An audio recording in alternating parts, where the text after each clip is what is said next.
ආයි ළමයි.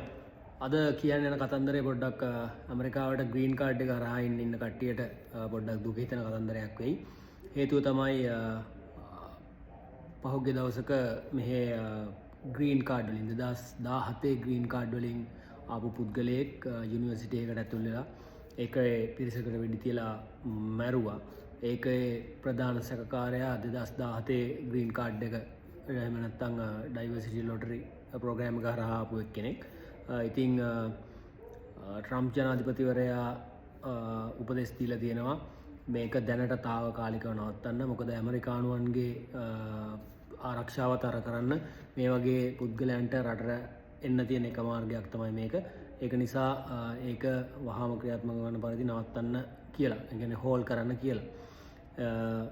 ඔගොල්ලෝ හැමෝම දන්නවා සාමාන්‍යයෙන් අවුරුද්දකට වීසා 55000ක් විතර දෙනවා ලෝකෙ පුරා රටවල් ගානකට.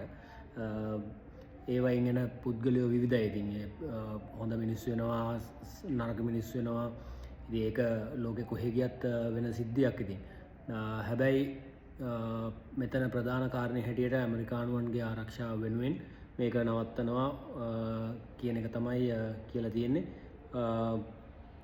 එතෙන්දී හෝම්ලෑන්ඩ් සෙකියුරිටි එකේ සෙක්‍රටරි ක්‍රිස්ටිනියෝ කියලා එයා තමයි මේක ඉස්සෙල්ලම පබ්ලිෂ් කරේ ට්‍රම්ප් ජනාධිපතිවරයාගේ උපදෙස් හම්බුණා මේක නවත්තන්න. එහෙම කියලා හැබැයි මේකේ තියෙන ගැටලුව තමයි මේක ඉමිග්‍රේෂන් ලෝ එකක් මේක මෙහි ඇමරිකාවේ. ඉතින් අපි දන්නේ ට්‍රම්ප් ජනාධිපතිවරයාට කොච්චර කාලයක් මේක නවත්තගෙන ඉන්න පුළුවන් වෙයිද කියලා. හැබැයි එයා තමයි ලොක්කා. ඇමරිකාවට ලොක්කාගේම දැන් ලෝකෙට ලොක්කාගේ ඉන්නේ.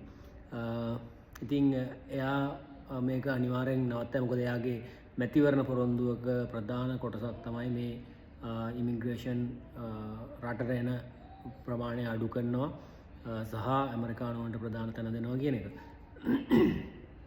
ඉතින් මේ කාරණා ටික හේතු කරගෙන මේක ටිකක් ඇදෙයි. දැනට එම්බසි වලින් ගොඩක් වෙලාවට ඉන්ටර්විව් ඇවිල්ලා තියෙන ඒවා පරක්කු කරයි. ඒකම වීසා දෙන එක පොඩ්ඩක් නතර කරයි, හෝල් කරයි. 221G එහෙම දාන්න ඉඩ තියෙනවා. ඒකම වීසා බුලටින් අප් වුණාට ඉන්ටර්විව්ස් කෝල් කරන එකක් නැහැ ගොඩක් වෙලාවට. ඕක තමයි වෙන්න තියෙන කාරණේ. අනිත් එක 2027ට ග්‍රීන් කාඩ් එකට ඇප්ලයි කරන්න මේගොල්ලෝ ඕපන් කරන එකක් නැහැ දැනට මේක හෝල් කරලා තියෙන නිසා. ඉතින් මේක තමයි මට කියන්න ඕනේ. බලමු අපි ඉස්සරහට මොකද වෙන්නේ කියලා. ඉතින් එහෙනම් ඔය අප්ඩේට් එක දෙන්න තමයි මම වීඩියෝ එකක් කරේ. එහෙනම් ඔයගොල්ලන්ට ජය වේවා.